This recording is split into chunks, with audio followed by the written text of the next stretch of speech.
On these shores, long steeped in history, echoes of past ambitions reverberate. Centuries ago, it was the army of Julius Caesar that set sail from this coast to claim Britain for Rome. Now, the same unrelenting drive for conquest has brought Emperor Napoleon Bonaparte to these waters. Across the 75 miles of treacherous sea separating France and England, Napoleon has gathered an army of over 100,000 men. He boasts that they stand ready, awaiting only a favorable wind to carry the imperial eagle to the Tower of London. Yet between him and his dreams of domination lies the formidable Royal Navy, a force that tirelessly patrols the Channel and blockades French and Spanish fleets across Europe. Napoleon, a man of audacity and precision, refuses to be deterred. He devises a daring stratagem to break his fleets free from British blockades, scatter their ships across the Atlantic, and then regroup in the Channel to secure a corridor for his invasion. "Let us be masters of the Channel for 6 hours," he proclaims, "and we are masters of the world." It is a vision born of boldness and ambition, one that sets the stage for a confrontation destined to shape the future of Europe. In the spring of 1805, French Vice Admiral Pierre-Charles Villeneuve slips the noose at Toulon, escaping with his fleet. Days pass before the British realize what has occurred. But once they do, the chase begins, led by the indomitable Vice Admiral Horatio Nelson, a name that strikes fear into the hearts of French sailors and inspires fierce devotion among his own. Nelson is not merely a commander, he is a legend. In him burns an unyielding love for king and country, a devotion to the legacy of England, with all its triumphs and contradictions. Admired even by his enemies, lionized by his compatriots, Nelson is a man of his time, navigating an era of profound upheaval and relentless bloodshed. As Villeneuve's fleet seeks to evade pursuit, and Napoleon's army waits anxiously on the shore, the stage is set for a titanic clash of wills. The fate of empires hangs in the balance, as the Channel becomes not just a body of water, but a crucible of ambition, courage, and history itself. The crowns of Europe, rattled by the fiery storm of revolution in France, had risen in defiance years ago. They rallied against a nation that had torn its monarchy from the roots and replaced it with blood-stained ideals of liberty and equality. But from the ashes of that revolution emerged a figure far removed from its promises, a dictator cloaked in its rhetoric. Napoleon Bonaparte, the master of the battlefield, now looms over Europe. Yet, for all his conquests on land, he has not mastered the seas. That realm belongs to Vice Admiral Horatio Nelson. Nelson's name is etched in the annals of naval warfare, a terror to his foes and a beacon of hope to his nation. It was Nelson who annihilated the French fleet at the Battle of the Nile in 1798, crushing Napoleon's ambitions in Egypt. It was Nelson who brought Denmark to its knees at Copenhagen in 1801, securing British dominance in northern waters. The cost of his victories has been steep. He lost his right arm in battle and bears the scars of relentless conflict. Yet his resolve remains unshaken. Writing to his superiors with fervent determination, he declared, "I would willingly have half my fleet burnt to effect their destruction. I am in a fever. God send we may find them." Now, the stakes are higher than ever. Nelson, unrelenting in his pursuit, chases Villeneuve across the Atlantic to the West Indies. There, the French admiral has gathered reinforcements, Spanish and French ships swelling his fleet. It is a cunning ploy, one designed to lure the British away from European waters. But Villeneuve's gambit is not without risk. Knowing that Napoleon's invasion plans depend on his actions, he dares not wait for further reinforcements. As the tides shift, Villeneuve veers sharply, racing back across the Atlantic toward the Spanish coast. For Nelson, the hunt is far from over. The Atlantic becomes his arena, where patience, strategy, and sheer willpower collide. Every maneuver, every skirmish brings the two adversaries closer to a confrontation that will decide not only the fate of their fleets, but the destiny of empires. The fog of war shrouds the Franco-Spanish fleet as it clashes inconclusively with British warships. But the path forward remains uncertain for Villeneuve. ordered by Napoleon to seize the English Channel for the long-awaited invasion of Britain. Villeneuve hesitates. When he sights British warships looming on the horizon, he chooses caution over ambition, steering his fleet toward Cadiz. There, a British blockade swiftly ensnares his ships, pinning them in the harbor. For years, British blockades have strangled French ports, starving Napoleon's navy of supplies and depriving it of crucial experience at sea. Meanwhile, the Royal Navy has only grown in strength, its ranks bolstered by a mixture of eager volunteers and those conscripted through the harsh practice of impressment. Thousands of seafarers, sons, husbands, and fathers, are seized by press gangs, torn from their homes to serve for years on end. These men are fed, paid, and rigorously trained, their lives bound by strict discipline and a shared ethos, the indomitable naval spirit of Britain. It is this unmatched discipline and ferocity that ensures Britain's dominance at sea, even as the specter of invasion looms. Napoleon, ever impatient, cannot afford delay. To the east, the Austrians and Russians have begun to mobilize their forces against him, forming a new coalition to challenge his reign. His frustration mounts as his admirals falter. Reluctantly, he abandons his invasion plans and dismantles the camps along the Channel, leading his Grande Armée to meet the enemy on land. Yet his ambition lingers. Even amidst his triumph over Austrian forces at home, he laments bitterly, "Soldiers, we should this day have been in London. We should have avenged ourselves for 6 centuries of insults and restored the freedom of the seas." Back at Cadiz, Villeneuve finds himself cornered, grappling with orders from the Emperor and the weight of his own indecision.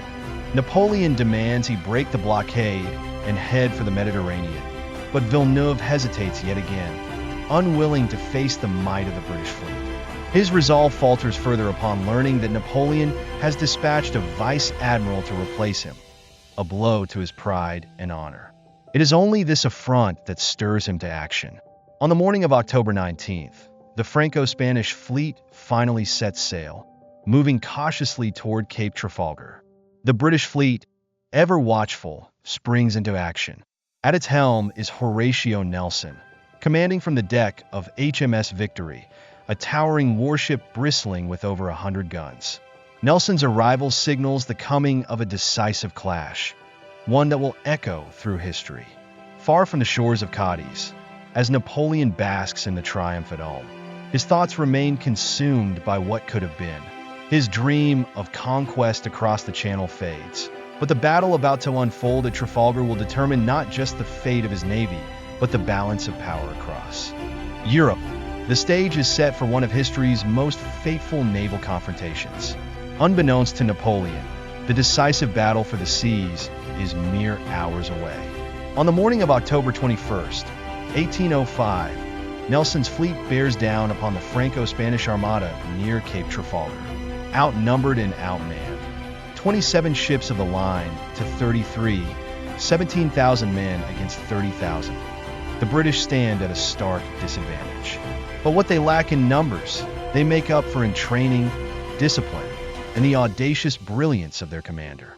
Nelson, who has long anticipated this day, has devised a strategy unlike any other. Instead of the traditional naval tactic of parallel lines exchanging fire, Nelson aims to shatter the enemy formation. His fleet will advance in 2 perpendicular columns, breaking the staggered Franco-Spanish line into 3 fragmented parts. This maneuver will create pockets of chaos, where the superior British gunnery can wreak havoc at close range. Leading the northern column aboard his flagship Victory, Nelson positions himself where the battle will be fiercest. To the south, Vice Admiral Collingwood commands aboard Royal Sovereign. The wind is faint, leaving the British ships to drift slowly toward their quarry. Hours crawl by as the men prepare for the inevitable storm. Bands play patriotic tunes, their melodies mingling with the creak of timber and the whispers of prayers. When all is ready, Nelson sends his final message to the fleet by signal flags. England expects that every man will do his duty. As the columns close in, the Franco-Spanish guns open fire. The lead British ships, unable to return effective fire due to their angle of approach, endure a merciless bombardment. Sails rip, masts splinter, and decks run red with blood. Below, men huddle for cover amid the thunder of enemy cannonades. A 16-year-old sailor, witnessing his first battle, later writes of the horror. My ears rang with the shrieks of the wounded and the moans of the dying.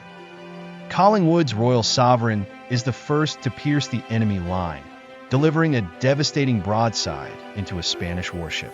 The battle erupts in a close-range slaughter, the air thick with smoke and screams. In the northern column, Nelson's Victory becomes a prime target, enduring heavy fire from Villeneuve's flagship, the French Bucentaur, and the colossal Spanish Santissima Trinidad, bristling with 136 guns. A cannonball obliterates Victory's wheel, forcing a team of 40 men below deck to steer her by verbal commands. On the quarterdeck, Nelson stands exposed, refusing to take cover. Beside him, his secretary, John Scott, is torn in half by a cannonball. Despite the relentless barrage, Victory forces its way into position, breaking through the line behind Villeneuve's flagship. The British gunners unleash their fury, double and triple shot cannons hurling a torrent of iron into the French ship's stern. Hundreds of Villeneuve's crew are killed or maimed in an instant. The Victory then engages the French Redoutable, a 74-gun warship, in a brutal close-quarters duel. Cannon fire shakes the decks, and the air becomes an acrid haze of gunpowder and smoke. The battle, ferocious and unyielding, has only just begun. As Nelson's strategy unfolds, the Franco-Spanish fleet is thrown into disarray, and the waters of Trafalgar run red, a testament to both the glory and the grim cost of war. The Victory plunges deeper into the chaos, her decks a storm of fire and fury. Aware they cannot match the devastating speed of British cannon fire, the French have packed their ships with infantry, now unleashed in a hail of musket balls and grenades on a Victory's exposed upper deck. Smoke and screams fill the air. Among the carnage, a French marksman takes aim and fires. The bullet finds its mark, striking Horatio Nelson. Nelson staggers, then collapses, clutching his chest. They have done for me at last, he announces with calm resignation, declaring that his backbone is shattered. His officers carry him below decks, but the battle rages on above. On the shattered deck of the Victory, the shorter French Redoutable lowers its main yard and begins boarding. French sailors and infantry, armed with swords, hatchets, and pistols, swarm toward the British flagship, determined to seize her. The Victory reels under this new assault until a British ship comes alongside to deliver a punishing broadside into the Redoutable, halting the boarding party in their tracks. The thunderous roar of cannons tears through the mass of both ships, sending splinters and debris raining down. Blood-soaked decks are littered with mangled bodies, while the cries of the dying merge with the relentless clash of steel and gunpowder. The carnage aboard the Redoutable is catastrophic. Her captain later writes, "Really, I know of nothing on board that had not been hit by shot. Of a crew just over 600, 522 were casualties." Amid the devastation, those still alive continue to fight, their voices ringing out in defiance. Long live the Emperor! All across the battlefield, ships have fragmented into clusters of close-range combat. Broadside after broadside echoes across the waters as splintered hulls and shattered masts hit the seascape. Below decks, the wounded are carried to the dark and fetid lower holds, where surgeons labor in a scene of hellish desperation. Mangled limbs are sawed off with grim efficiency. The air is heavy with the metallic tang of blood and the groans of the dying. In the dim bowels of the Victory, Nelson lies motionless, having lost all feeling below his chest. His breathing is labored, his voice faint but resolute. Certain of his impending death, he orders the ship's surgeon to leave him and tend to others who might yet live. Though weakened, he listens intently as the sounds of battle filter through the timber above, cannon blasts, the cheers of his crew, and the cries of surrender from captured enemy ships. Captain Thomas Hardy descends briefly to visit his stricken friend, bringing news of the battle. "A rout is certain, sir," he reports, his voice tinged with awe and grief. "Nelson, Ever the commander replies faintly, "Anchor, Hardy. Anchor." His thoughts are with the fleet, even as his life ebbs away. Above, the tide of battle has turned decisively. British ships encircle and subdue their adversaries one by one. The Franco-Spanish fleet is crumbling under the relentless pressure, its once mighty formation reduced to ruin. Below, Nelson listens as the cheers of his men grow louder with each victory. His work is nearly done, his sacrifice immortalized in the triumph unfolding on the bloodied waters of Trafalgar. As the Franco-Spanish fleet collapses under the relentless onslaught, the British, emboldened by their commander's precision and tenacity, encircle and batter their remaining targets. From the north, a desperate attempt to turn the tide falters, with the enemy ships making only half-hearted advances against the disciplined British line. Victory seems inevitable. Below decks aboard Victory, Captain Hardy descends once more to see Horatio Nelson. The Admiral, pale and weakening with every breath, strains to listen as Hardy informs him that triumph is assured. "We have not lost a ship, my lord, and 14 or 15 enemy vessels have struck their colors." Nelson musters a faint smile and whispers, "That is well, but I bargained for 20. Even in his final moments, his mind remains on the fleet and the legacy of the battle he has commanded. The two men exchange parting words, Hardy leaning down to kiss Nelson first on the cheek and then on the forehead. "God bless you, Hardy," Nelson murmurs, his voice filled with gratitude and resignation. He repeats softly, as though to himself, "Thank God I have done my duty." His voice fades, and sometime after 4 o'clock, Horatio Nelson, the hero of Britain's Navy, takes his last breath. Word of his death spreads like a wave through the fleet, bringing an uncharacteristic display of grief among the hardened sailors. Captains and crew alike openly weep for the man who led them with such daring and conviction. As the sun dips low on the horizon, the Achille, a French ship ablaze after relentless cannon fire, reaches a catastrophic end. Flames consume its decks until they ignite the ship's magazine, unleashing a brilliant explosion that lights up the battlefield. The eruption sends echoes across the waters and marks the symbolic end of the Battle of Trafalgar. The aftermath is a scene of harrowing devastation.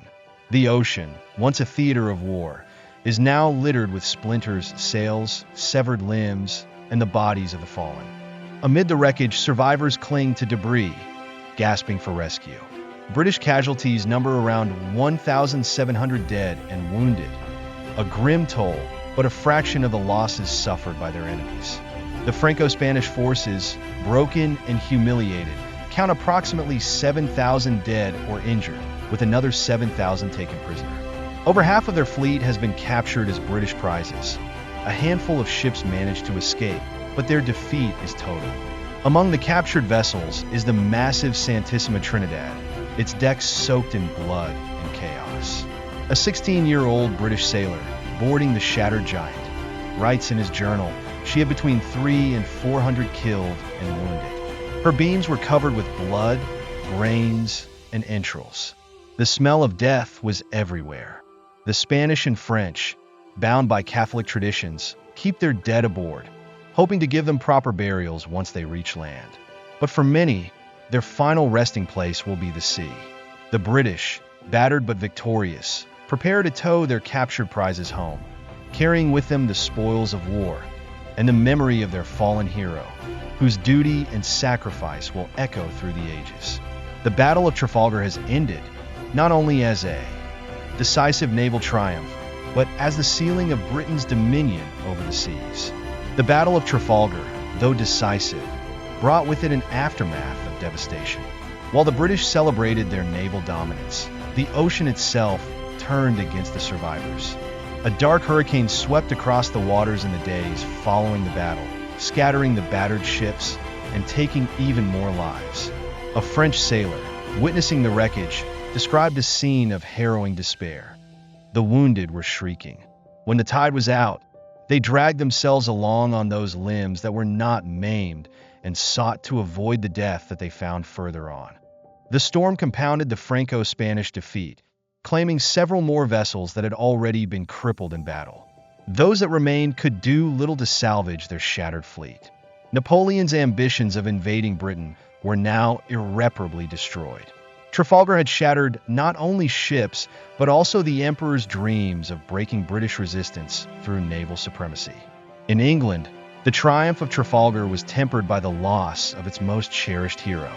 Horatio Nelson, slain in the hour of victory, became a symbol of ultimate sacrifice. His death cast a shadow over the celebrations, transforming joy into solemn mourning.